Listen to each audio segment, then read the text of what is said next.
नवनिर्वाचित सांसदों के चुनने के बाद उनके तेवर को देखना बड़ा लाजमी सा हो गया है।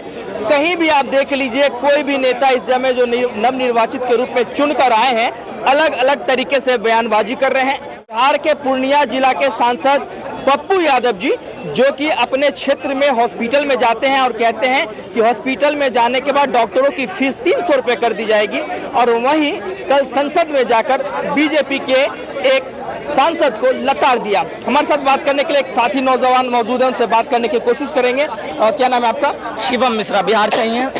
शिवम, जैसा कि आपने कल देखा होगा कि सांसद में जाकर जो है पप्पू यादव ने बीजेपी के एक नेता को लताड़ दिया, और दूसरे तरफ जहां देखें कि पप्पू यादव जो है अपने क्षेत्र में जाके कहते हैं कि हम जो है 300 रुपये में डॉक्टर फीस करवा देंगे, जांच का जो चार्ज है उसको कम करवा देंगे। इसको कैसे देखते हैं? देखिए, सबसे पहला बात है कि संसद भवन में जो उन्होंने बोला वो उनको नहीं बोलना चाहिए था। वो सम्मानीय जगह, लोकतंत्र का मंदिर है संसद भवन कहा जाता है, तो उनको वहाँ से थोड़ा सा रूडली बिहेव नहीं करना चाहिए था। उसके बाद बोलते हैं कि नव ये क्या कहते हैं कि डिपेंडेंट सांसद हैं 4 बार के।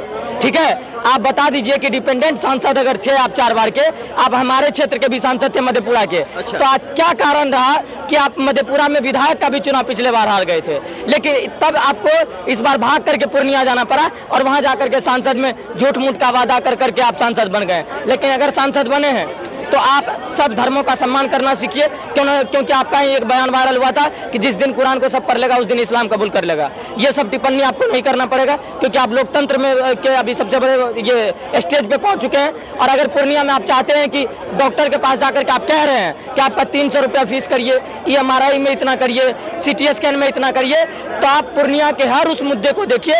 अगर पूर्णिया में एयरपोर्ट का काम रुका हुआ, आपने पहले बताया था, आपने डॉक्टर वाला मुद्दा पहले नहीं लेकर आया था, आपने एयरपोर्ट का मुद्दा लेकर के आया था, आपने सिंथेटिक ट्रैक को और चौड़ीकरण का, आपने स्टेडियम का मुद्दा लेकर के आया है। तो जो मुद्दा लेकर के आया है आप उस पर फोकस करिए पहले। और बहुत अच्छी बात है कि आप स्वास्थ्य विभाग सुधारना चाह रहे हैं वहाँ पे, तो बेहतर होगा कि आप प्राइवेट को छोड़ करके गवर्नमेंट पे ज्यादा ध्यान दीजिए, क्योंकि आप ही तो दिन भर माथा फोड़ते हैं भाजपा के पास जाकर के कि भाजपा जो है सबको निजीकरण कर रही है। तो आपके पास तो पूर्णिया में GMCH मेडिकल कॉलेज खुला है, भाजपा के राज में खुला हुआ है। तो आप उस ये क्या कहते हैं कि हॉस्पिटल में इतना व्यवस्था करवा दीजिए सारा कुछ, क्योंकि उस हॉस्पिटल में बहुत ज़्यादा व्यवस्था नहीं है। हमने देखा है जाकर के NICU भी उतनी स्टेबल नहीं है, ICU भी नहीं है, या बहुत सारी जो व्यवस्था होती है जैसे कि बड़े बड़े ये जैसे PMCH, GMCH, ये NMCH में है पटना में, तो ऐसी व्यवस्था आप पूर्णिया में करिए। पूर्णिया के लोगों से उम्मीद है आपका, तभी आपको जो सांसद बना करके भेजा है, क्योंकि पिछले वो तो बिहार के इकलौते ऐसे नेता हैं जो कोरोना में दिखते हैं,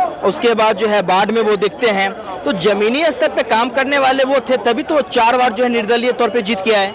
देखिए, जमीनी स्तर पर तो अब देखिए कुछ दिनों से, लेकिन पहले वो गलत मतलब संगति में थे या गलत काम कर रहे थे, गलत काम को प्रमोट कर रहे थे, गलत काम में बढ़ावा कर रहे थे। तो अब जब आप बने हैं, आपको जनता पे उम्मीद है। नो डाउट कि पिछले 2-3 सालों में हमने उनको धरातल पे देखा है, हमने उनको हर मुद्दे पे आवाज उठाते देखा है, चाहे बाढ़ का मुद्दा हो या कोरोना का मुद्दा हो या कोई भी मतलब बालू माफिया हो, सब गैंग का पर्दाफाश करना।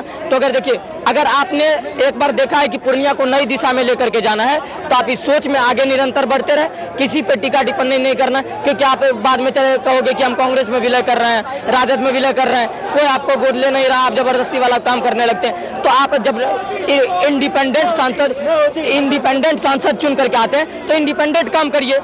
एक आदमी भी, ओवैसी भी तो हैदराबाद के लिए अकेले काम करता है, चाहे वो दंगा भड़काने का काम करे, अभी फिलिस्तीन का नारा लगवाना, आतंकवादी को बढ़ावा देने का काम करे, जो भी करने का काम करे। तो आप पूर्णिया में पूर्णिया विकसित बिहार का जो नारा देते हैं, प्रणाम पूर्णिया, सलाम पूर्णिया, ये सब जो नारा देते थे, तो आप उस पर काम करें। और उम्मीद है जनता को, पूरा बिहार के पूर्णिया की जनता को, कि आप बढ़िया करिएगा पूर्णिया के लिए। और कुछ नहीं बोलना। तो मधेपुरा, जैसा कि आपने बताया कि मधेपुरा से हैं, और मधेपुरा से जो है पप्पू यादव पूर्व के सांसद भी रहे हैं, क्या कारण रहा कि मधेपुरा उनको छोड़ना पड़ा और वैशाली उनको जाना पड़ा? देखिए, मधेपुरा में उन्होंने कुछ किया नहीं।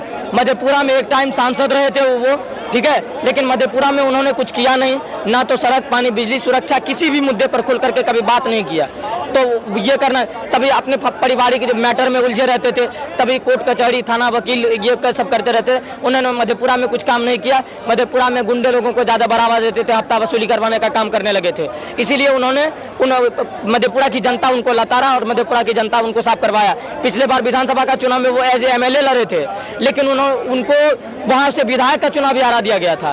तो अगर आपको पूर्णिया में आकर के आप बड़े बड़े लंबे लंबे वादे किए हैं, एयरपोर्ट की सुविधा, क्योंकि वहाँ बिहार में सबसे है कि दरभंगा के अलावा कोई भी एयरपोर्ट उतना सक्रिय नहीं है। एक बागडोगरा है, वो बहुत दूर पड़ता है। इस क्षेत्र में एयरपोर्ट की बहुत ज़्यादा आवश्यकता है, तो एयरपोर्ट के मुद्दे को आप लेकर के चलें, बहुत अच्छी बात है। और अगर आप विकासशील बन रहे हैं तो इंडिपेंडेंट रहिए, कोई ज़रूरत नहीं। हम नहीं कह रहे हैं आपको कि भाजपा में चले जाइए, भाजपा की भी कुछ नीति गलत है, ऐसा नहीं कि भाजपा 100% प्योर है, और लेकिन विपक्ष में तो आप जाइए ही मत। हम तो कह रहे हैं कि कांग्रेस का धब्बा अगर आप पे लगा तो आपकी सरकार भी गिर सकती है, इसमें कोई डाउट नहीं है। चलिए, यह है आम जनता की राय, जो लगातार है अपने रायों को जनता के बीच में प्रस्तुत कर रहे हैं, और हमारी कोशिश यही है कि जनता के बीच में पब्लिक ओपिनियन आपके पास पहुंचाएं। इस वीडियो को फेसबुक पे देख रहे हैं तो पेज को फॉलो करें, यूट्यूब पे देख रहे हैं तो चैनल को सब्सक्राइब करें। जय हिंद।